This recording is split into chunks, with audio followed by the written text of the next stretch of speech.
అందరికీ నమస్తే. ఇన్ని రోజులు ఎటు పోయినాం, అసలు వీడియోస్ ఏమైనాయి అన్న డౌట్ మీకు రావచ్చు. అండ్ మేము లాస్ట్ వీడియోలో మీకు చెప్పినాం.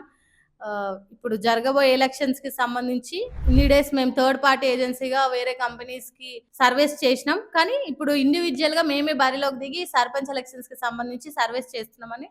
సో, సర్వేస్ కూడా చేయడం జరిగింది. ఈ సర్వేస్ కోసమే మేము ఇంత టైం తీసుకోవాల్సొచ్చింది.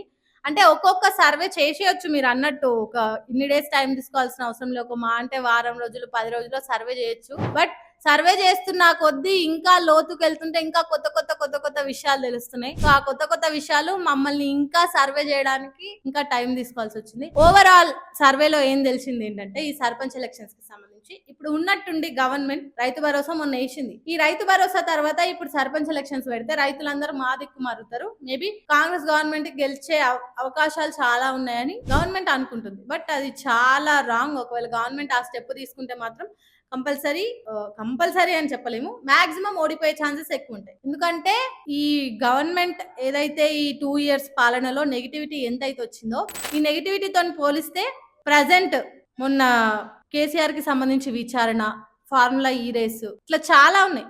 వీటికి ఎస్పెషల్లీ కాళేశ్వరం, దీని మీద బీఆర్ఎస్ కి నెగిటివిటీ వచ్చి మనకు ప్లస్ పాయింట్ అవుతుంది. ఎందుకంటే బీఆర్ఎస్ గవర్నమెంట్ అన్ని మంచిగా చేసింది అంటారు కదా. వాళ్ళ గవర్నమెంట్ లో ఎట్లాంటి అవినీతి జరిగింది అది మేము ప్రజలకు చూపిస్తే అప్పుడు ప్రజలు మమ్మల్ని నమ్ముతారు, మాకున్న నెగటివిటీ పోతుంది అని గవర్నమెంట్ అనుకుంది. సో గవర్నమెంట్ కూడా అట్లా ఆలోచించడంలో తప్పులేదు. ఏ గవర్నమెంట్ అయినా తప్పులు చేస్తుంది. వాళ్ళ తప్పులు వేలెత్తి చూపించాలని వీళ్ళు ట్రై చేశారు. బట్ అది పూర్తిగా సక్సెస్ కాలేదు. ఈ కాళేశ్వరం సంబంధించి విచారణ జరిపిన తర్వాత మొత్తం ఇన్ని రోజులున్న నెగిటివిటీ ఇంకెక్కువైంది. అండ్ బీఆర్ఎస్ గవర్నమెంట్ కి చాలా పాజిటివ్ అయింది. ఎస్పెషల్లీ ఈటెల రాజేందర్ దాని మీద మాట్లాడడం వల్ల కూడా కొంచెం కాళేశ్వరంలో ఎట్లాంటి అవినీతి జరగలేదు, కేసీఆర్ చేసిన తప్పేంటి అన్న క్వశ్చన్ పబ్లిక్ వచ్చింది. గవర్నమెంటే కావాలని దాన్ని చేపిస్తుంది, ఏ పని లేక పబ్లిక్ కి చేయాల్సిన పనులు పక్కకు పెట్టి ఆ దాడి విచారణ అవి ఇవి అరెస్ట్ల నింబడబడుతుంది. కానీ కాంగ్రెస్ గవర్నమెంట్ చేస్తుంది ఏం లేదు అన్నది కొత్త డౌట్ మళ్ళీ క్రియేట్ అయింది. ఫస్ట్ గవర్నమెంట్, ఇప్పుడు కాంగ్రెస్ గవర్నమెంట్ సక్సెస్ అవ్వాలంటే, ఈ సర్పంచ్ ఎలక్షన్స్ లో జెండా పాతాలంటే, ఈ ఎంపీటీసీ జెడ్పీటీసీ ఎలక్షన్స్ ఏవైతే ఉంటాయో ఇవి సర్పంచ్ ఎలక్షన్స్ తర్వాత వచ్చే ఎలక్షన్. ఫస్ట్ ఈ సర్పంచ్ ఎలక్షన్స్ కంటే ముందు ఎంపీటీసీ జెడ్పీటీసీ అట్లా ఈ కౌన్సిలర్ ఎలక్షన్స్ పెట్టిన తర్వాత అందులో వచ్చిన రిజల్ట్ ని బేస్ చేసుకొని వీళ్ళు సర్పంచ్ ఎలక్షన్స్ పెడితే అప్పుడు ఇది కాంగ్రెస్ గవర్నమెంట్ కి ప్లస్ పాయింట్ అవుతుంది. Not only Congress government, overall parties వీళ్ళకి కూడా అభ్యర్థులకు ప్లస్ పాయింట్ అవుతుంది. ఇప్పుడు ఏ అభ్యర్థి అయినా పార్టీని నమ్మే, పార్టీని బేస్ చేసుకొని వాళ్ళు నిలబడతారు. కాబట్టి ఇప్పుడు మీరు ఉన్నట్టుండి సర్పంచ్ ఎలక్షన్స్ బరిలో ఇప్పుడు అధికారంలో కాంగ్రెస్ గవర్నమెంట్ ఉంది కాబట్టి కాంగ్రెస్ పార్టీ తరఫున నిలబడితే గెలుస్తాం అనుకొని నిలబడ్డా, ఒకవేళ అభ్యర్థి మంచోడైనా పార్టీని చూసి ఓట్లు లేకుండా ఉండే ఛాన్సెస్ కూడా చాలా వరకు ఉన్నాయి. అకార్డింగ్ టు ద సర్వే చాలా అంటే చాలా విషయాలు వచ్చినాయి. ఇవి ఊర్లలో మాట్లాడుతున్న జనాల మాటలే మేము చెప్తున్నాం. ఊర్లలో ఉండే పబ్లికే ఇంత తెలివిగా ఇట్లాంటి సమాధానాలు చెప్తున్నారంటే ఇంకా సిటీలో ఉన్న మనం ఏ విధంగా ఆలోచించాలి. సో వేకప్, పబ్లిక్ చాలా మెచ్యూర్ అయిపోయారు. ఎవ్వరు ఇంకా డమ్ ఫేసెస్ తో లేరు. ఎలక్షన్స్ కి సంబంధించి everybody minute to minute update లో ఉంటూనే ఉన్నారు. ఇప్పుడు కనుక గవర్నమెంట్ ఉన్నట్టుండి మేము గెలిచిపోవాలి, రైతు భరోసా వేసినాం అది అయిపోయిందని ఒకవేళ బరిలోకి దిగితే మాత్రం 100% ఓడిపోయే ఛాన్సెస్ ఉన్నాయి.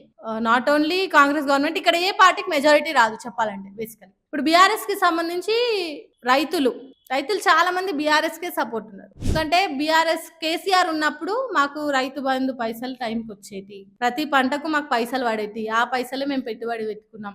కళ్యాణ లక్ష్మి వచ్చింది, మాకు పైసలు ఇచ్చిండు, బరాబర్ ఇచ్చిండు, పింఛన్ ఇచ్చిండు, ముసలోళ్ళు ఎస్పెషల్లీ పింఛన్ వచ్చింది మాకు అన్న నమ్మకంతో మాక్సిమం ఆ కేటగిరీ ఉన్న వాళ్ళు బీఆర్ఎస్ దిక్కు మారే ఛాన్సెస్ ఉన్నాయి. ఇంకో దిక్కు యూత్, ఇప్పుడు బీజేపీ మొన్న పహల్గామ్ అటాక్ తర్వాత ముస్లిం హిందూ తేడా చూసి మరి చంపడం వల్ల హిందూ సనాతన ధర్మం కోసం బీజేపీ హిందువుల కోసం యూత్ కోసం ఫైట్ చేస్తుందని యూత్ వాళ్ళకి అట్రాక్ట్ అయ్యే ఛాన్సెస్ ఉన్నాయి. అండ్ ఇటు కాంగ్రెస్ పార్టీకి కాంగ్రెస్ కార్యకర్తలు కాంగ్రెస్ అభిమానులు వాళ్ళు అట్రాక్ట్ అయ్యే ఛాన్సెస్ ఉన్నాయి.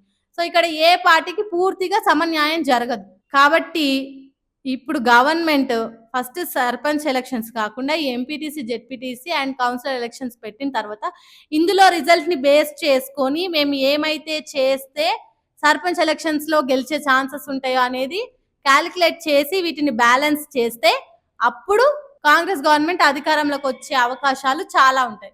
నాట్ ఓన్లీ కాంగ్రెస్ గవర్నమెంట్, ఇప్పుడు బీజేపీ అండ్ బీఆర్ఎస్ కి కూడా ఈ గ్యాప్ లో 3 ఎలక్షన్స్ అయ్యే గ్యాప్ లో వీళ్ళు చేయాలనుకునే చేసినా అప్పుడు వాళ్ళకి రావాల్సిన మెజారిటీ కూడా వాళ్ళకి వస్తుంది. ఇప్పుడు 3 పార్టీల గురించి మనం మాట్లాడుకుంటే ఏ పార్టీకి న్యాయం జరగాలన్నా ఫస్ట్ ఈ ఎలక్షన్స్ అయిపోయిన తర్వాతనే సర్పంచ్ ఎలక్షన్స్ పెట్టాలి.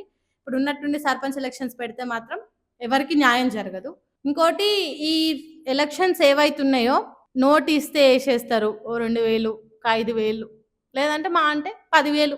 గెలవనికి 10,000 అయితే ఏంది, దానికంటే డబ్బులు సంపాదించుకోవచ్చు తర్వాత అన్న ఉద్దేశంతో మీరు 10,000 ఇచ్చినా కూడా పబ్లిక్ ఇంకా పిచ్చోళ్ళు ఎవరు లేరు. మీరు 10,000 ఇచ్చినా తీసుకుంటారు, బరాబర్ తీసుకుంటారు. బట్ ఎవరికి ఓటేయాలో వాళ్ళకే ఇస్తారు. మీరు ఇవన్నీ కాకుండా పైసలు పడేస్తే ఓట్లు పడతాయిలే అన్న భ్రమతోని రప్ అండ్ టఫ్ సీదా ఉరుకుతా అంటే కూడా పబ్లిక్ పిచ్చోళ్ళు ఎవరు లేదు. నేను ఇది చెప్పేది కూడా ఊర్లలో జనాల గురించే చెప్తున్నా, మీరు ఇది గమనించాలి. ఊర్లలో ఉన్న జనాల గురించి చెప్తున్నాం. వాళ్ళే అంత మెచ్యూర్గా ఆలోచిస్తారు. వాడు ఒకవేళ పైసలు ఇస్తే తీసుకుంటాం, ఎవరిని ఓటేయాలనో వానికే ఓటేస్తాం, వాన్నే గెలిపిస్తాం అని మాట్లాడుతున్నారు. కాబట్టి మనం ఇక్కడ ఆచితూచి అడిగేయాలని గవర్నమెంట్ కి మా సర్వే తరపున మేము చెప్పాలనుకునే చెప్తున్నాం. పబ్లిక్ అయితే ఎవ్వరు ఇంకా నమ్మే అంటే చెప్తే అది నమ్మేస్తే, లేదంటే చేతిలో పైసలు పెడితే ఓటేస్తే పరిస్థితులు అయితే లేరు. అందరు ఆలోచిస్తున్నారు. పైసలు కాదు ఇప్పుడు మాకు ముఖ్యం, మా బతుకులు ఎట్లా మారుతాయి, ఏ పార్టీ గెలిస్తే మా బతుకులు ఏ విధంగా ఉంటాయి అన్న థింకింగ్ లో ప్రతి పబ్లిక్ ఎస్పెషల్లీ ఊర్లలో ఉండే జనాలు చాలా ఆలోచిస్తున్నారు. గవర్నమెంట్ ఏం చేసినా కొంచెం టైం తీసుకొని చేస్తే బాగుంటది. ఎస్పెషల్లీ ఈ సర్పంచ్ ఎలక్షన్స్ కి సంబంధించి టైం తీసుకొని ఈ గ్యాప్ లో వీళ్ళు చేయాలనుకునే చేసేసి ఇవ్వాల్సిన పథకాలు ఏవైతే హామీలు ఇచ్చారో అవన్నీ ఇచ్చేసి అప్పుడు బరిలోకి దిగితే 50% అయినా గెలిచే ఛాన్సెస్ ఉన్నాయి. మా సర్వే తరపున మేము చెప్పాలనుకునేది. ఇంకోటి, ఈ సర్పంచ్ ఎలక్షన్స్ కి సంబంధించి apart from the parties, A sarpanch elections కైనా పార్టీని చూడకుండా అభ్యర్థిని చూసే ఓటేస్తారు. ఆ అభ్యర్థులు ఎవరైనా మీ ఊర్లలో మాకు సంబంధించి మాకు సర్వే కావాలి అనుకుంటే మీ నంబర్ కింద షేర్ చేయండి, మా టీం ఫాలో అప్ చేస్తారు. మీకు సర్పంచ్ ఎలక్షన్స్ మీకు గెలిచే అవకాశాలు ఎన్ని ఉన్నాయి, మీ ఊర్లో ఎవరు గెలుస్తారు అనేది మేము ఇండివిజువల్గా వెళ్ళి సర్వే చేసి మీకు రిపోర్ట్ ఇస్తాం.